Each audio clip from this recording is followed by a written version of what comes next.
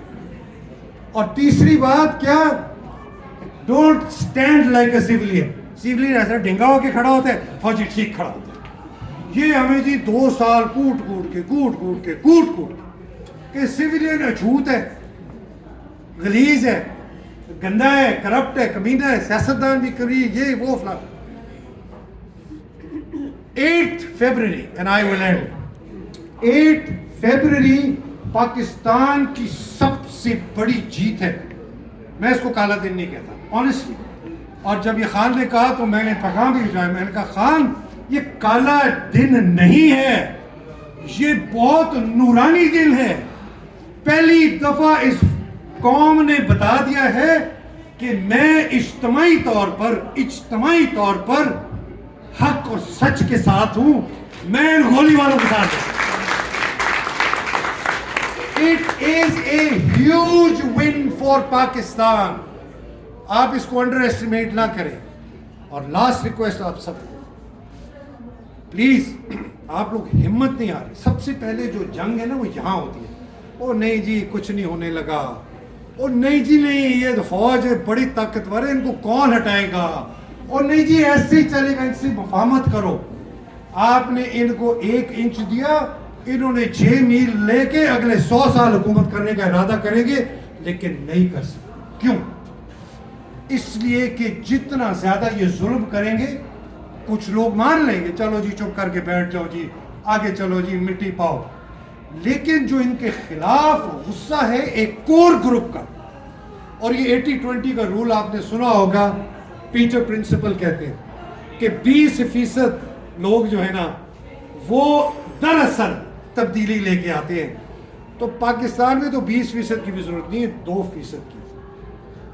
فوج سب سے زیادہ خطرہ کس کو, عاصم کو کس سے ہے؟ اپنی کنسٹیچوئنسی سے, اپنی فوج سے.